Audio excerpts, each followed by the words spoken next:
Y de repente yo escucho como un balbuceo, como, pero suave. Y yo no presté atención y seguí mis ojos clavados en el chisme del WhatsApp, contándole a mamá. Y de repente empiezo a escuchar un segundo balbuceo. Ese balbuceo era todavía más suave, pero con un sonido más profundo. Y en ese momento solté el teléfono, voy a ver a mi madre y la veo toda caída, sin poder hablar, con sus ojos en un punto fijo, y la mitad de su rostro estaba totalmente doblado. Mamá intentaba hablar, pero no podía, y su rostro doblado. Llamo a uno de mis hermanos, le digo, ¿dónde estás? Como pude, agarramos a mi madre para que no se terminara de caer, y al momento llamo a mi hermano, le digo, ¿dónde estás? Y dice, en la autopista. Le dije, muévete, porque tu madre está teniendo una ACV. Se me cae el teléfono intentando en esa cultura general, porque uno realmente en esos momentos uno no sabe nada, no sabes cómo actuar. Y en esa cultura general algo me decía, no dejes que tu madre se duerma. Y yo intentando, mientras mis hermanos llegaban, y ese momento de drama, ese momento de caos, realmente, intentamos cargar a mamá, pero su cuerpo era peso muerto. En ese proceso el cuerpo humano se convierte en un peso muerto que ni 5 personas las puede cargar. Como pudimos, llegamos a la clínica. Luego del proceso, mamá empieza a enderezarse un poco su rostro. Luego de un par de horas comienza a hablar, pero de una manera muy pausada. Y después de un par de horas, después que le hicieron los exámenes, los médicos dicen, no tuvo nada. Fue un simple ataque de ansiedad. Yo escucho una voz al lado y dice, ¿viste? Yo te dije que tu madre necesita un psicólogo. Y yo sabía que mi mamá no necesitaba un psicólogo. Yo sabía que a mamá le había pasado algo. Pero los médicos decían, no tuvo nada, pero la vamos a dejar en observación. Al día siguiente, todos pasamos la noche tranquilo en la clínica. Al día siguiente, le hacen un examen. Mamá tuvo una ACV. En ese momento de drama, de dolor, pero tranquilo, es una ACV isquémico, suave, no pasa nada. Nosotros, uno de los médicos nos dice, tranquilo, pueden irse a la casa, aquí no tienen nada que hacer, porque si se quedan aquí, es peor, hay COVID, se los recomiendo, váyanse a su casa. Mis hermanos y yo, sin consultarnos entre nosotros, respondimos a la misma voz y a una sola voz. Ni de casualidad dejamos la clínica, no queríamos correr riesgo. Y los días de observación la dejaríamos ahí. Eso fue un lunes que entramos a la clínica. Y miércoles en la noche sabía que estaba pasando algo porque yo no me despegaba de mamá como una garrapata. Sabía que pasaba algo. Llamo a uno de mis hermanos, le digo, mamá está teniendo un vómito proyectil, tal cual el exorcista, que hacen un vómito que no es normal, es un vómito proyectil, y la cabeza era grande, el doble de su tamaño y morada. Como pude, llamé, nadie me contestaba estando en la clínica. Luego veo que le hacen unos exámenes, pero no me dicen nada. Era una noche de terror, terrorífica. Al día siguiente, sacan a mi madre y la llevan a hacerse una resonancia, sin decirnos nada. Al salir de la resonancia, mi madre gritaba a más no poder del dolor de cabeza. Como pudieron, le dieron los calmantes para tratar de calmar ese dolor. Nunca había tenido un dolor así. Ya en la habitación me llama el neurólogo que había llegado y me llama la atención que quería hablar conmigo a solas. Y me dice, ¿ya te dijeron? Y yo le dije, no, ¿qué me tienen que decir? tu madre acaba de tener un derrame cerebral. Y él me empieza a seguir hablando, y explicándome de una manera científica, de una manera ecuánime, de una manera tranquila. Y él me dice, yo tengo todo grabado, porque por alguna razón yo grababa todo. También era una manera de no tener que explicar tanto a mi familia, a mis hermanos, y que mira, aquí está lo que dice el médico y ya está. Pero mientras el doctor me hablaba, él me dice, ¿tú me estás entendiendo? En ese momento está grabado, yo le dije, sí, es que esto es muy duro. Y empiezo a llorar y por alguna razón de instinto, bueno, claro, el teléfono se me cae, por alguna razón de instinto, yo empiezo a correr. Y cuando corro, empiezo a buscar como que las vías de escape de la clínica, del pasillo de la clínica. Y lo único que conseguí era una puerta de emergencia. Recuerdo que había una pareja y me dice, ¿qué te pasa?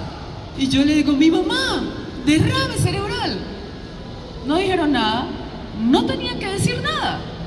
Pero uno en ese momento, uno lo que está esperando es que alguien te abrace.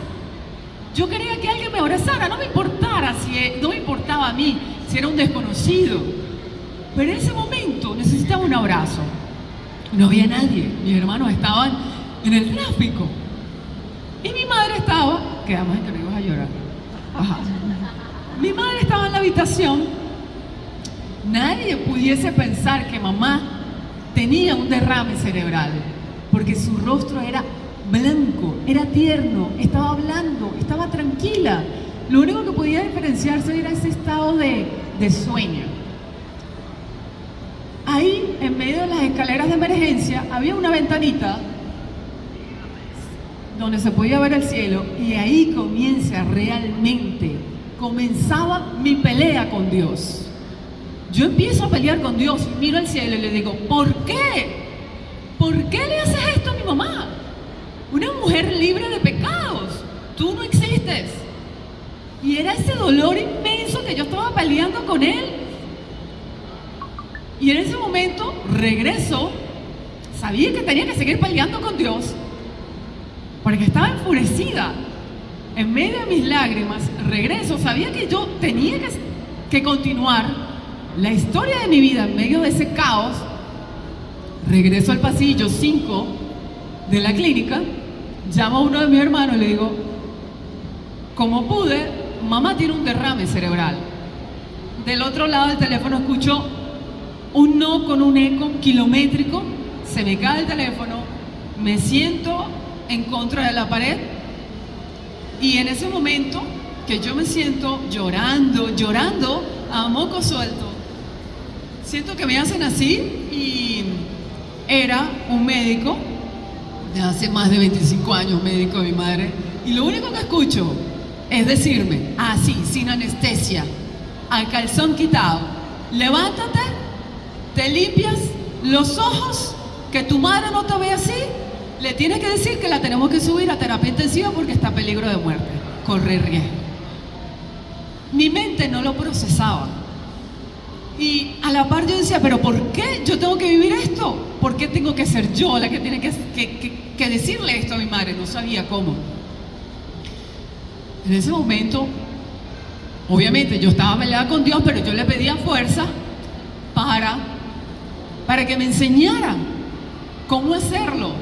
Me levanto, me sequé las lágrimas, pero no podía ocultar la hinchazón de mi rostro y la rojez. Ahí entendí el verdadero significado de ser actriz. Y entonces entro, veo a mi madre con su cara tierna, su voz pausada, y me dice, estaba llorando, ¿verdad? Y yo, no, está roja.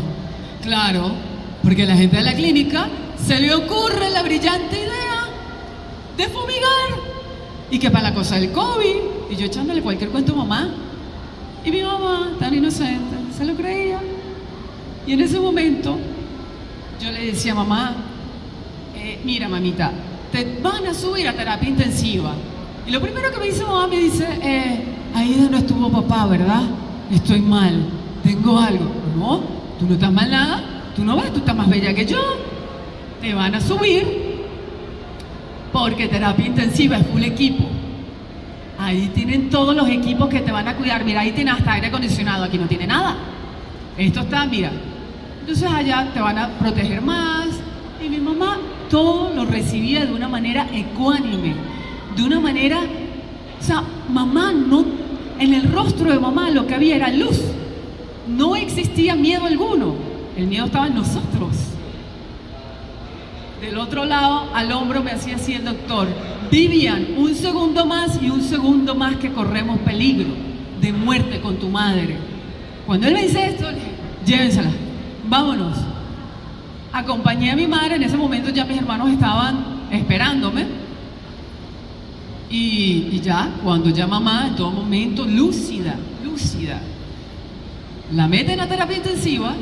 Cuando las puertas de terapia intensiva se cierran y ya ni mi madre ni nosotros nos podemos ver, ahí es que las piernas, no me desmayé, pero las piernas se me quebraron y me caí, y fueron los gritos más alucinantes de mi vida. Se me fue la fuerza que todos tenemos con nuestras madres, y más con una mamá como la nuestra. En ese momento mis hermanos me agarran, ya era la tarde, terapia intensiva. Yo en ese momento entendí, realmente estaba consciente que no tenemos el control de nada en nuestras vidas. Ahí comprendí que el único que tiene el control es Dios. Solamente en ese momento. ¿Por qué? Porque ya yo no podía estar con mi madre. Mi madre estaría sola, allí en terapia intensiva. Era al final de la mañana y ya en horas de la tarde, mis hermanos, nada, estábamos en la habitación. A pesar de que había comenzado mi pelea con Dios, nosotros habíamos colocado una especie de altar en la habitación de la clínica y teníamos a nuestro doctor José Gregorio Hernández, nuestro venerable beato, teníamos estampitas de la Virgen del Valle, de todos los santos de nuestro Jesucristo amado, y había mandado a traer varias velas. Era impresionante cómo las velas hablaban, y no había una sola persona que no tuviese que ver cuando entraba a la habitación con esta especie de mini altar que nosotros habíamos colocado.